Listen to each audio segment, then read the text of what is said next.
एक समय था जब अंडमान निकोबार में स्थित सेलुलर जेल बहुत ही चर्चित थी। इस जेल को लोग काला पानी भी कहते हैं। आज भी इसे इसी नाम से जाना जाता है। इस जेल के नाम से ही कैदियों की रूह कांप जाती है। इस जेल को अंग्रेजों ने बनवाया था, जो कि अंडमान निकोबार द्वीप की राजधानी पोर्ट ब्लेयर में स्थित है। 1942 में जापान ने अंडमान द्वीप पर कब्जा कर लिया था और अंग्रेजों को खदेड़ दिया था। हालांकि 1945 में दूसरा विश्व युद्ध खत्म होने पर यह फिर से अंग्रेजों के कब्जे में आ गया था। अंग्रेज़ों के ज़माने में काला पानी की सज़ा दी जाती थी। ये सज़ा मौत से भी बदतर मानी जाती थी, क्योंकि इसमें व्यक्ति को जिंदा रहते हुए वो कष्ट सहने पड़ते थे जो मौत से भी ज़्यादा दर्दनाक होते थे और तड़पते हुए उनकी मौत हो जाती थी। अगर हम बात करें कि आखिर इसको बनाने में अंग्रेज़ों को कितना समय लगा, इस जेल को बनाने में करीब 10 साल लग गए थे। इस जेल की 7 ब्रांच थी, जिसके बीच में एक टावर बना हुआ था। यह टावर इसलिए बनाया गया था ताकि कैदियों पर आसानी से नज़र रखी जा सके। संभावित खतरे को भांपने के लिए इस टावर के ऊपर एक घंटा भी था, ताकि किसी प्रकार की अगर कोई घटना होती है तो उसको घंटा बजाकर सचेत किया जा सके। सेलुलर जेल की नींव 1897 ईस्वी में रखी गई थी और 1906 में यह बनकर तैयार हो गया था। इस जेल में कुल 698 कोठरियां बनी थी और प्रत्येक कोठरी 15-8 फीट की थी। इन कोठरियों में 3 मीटर की ऊंचाई पर रोशनदान बनाए गए थे। सेलुलर जेल का निर्माण कार्य 1896 में शुरू हुआ था, जिसके बाद इस जेल को बनने का काम 1906 में पूरा हुआ था।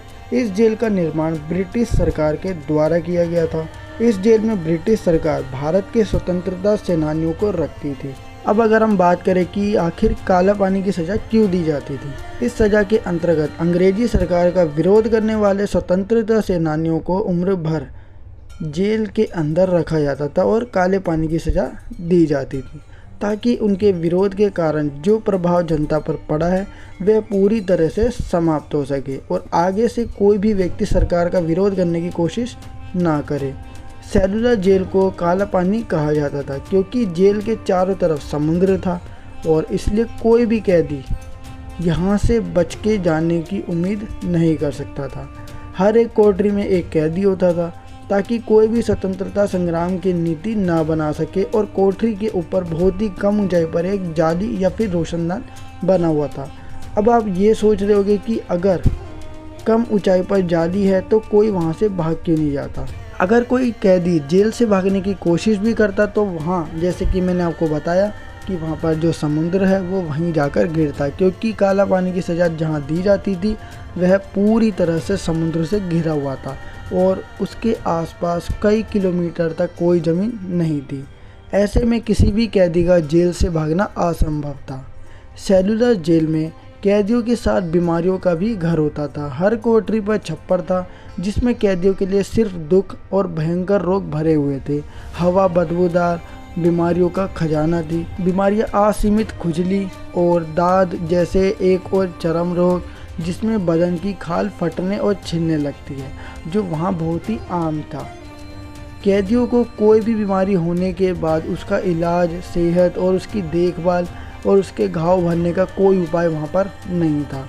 दुनिया की कोई भी मुसीबत यहाँ की दर्दनाक मुसीबतों की बराबरी नहीं कर सकती थी।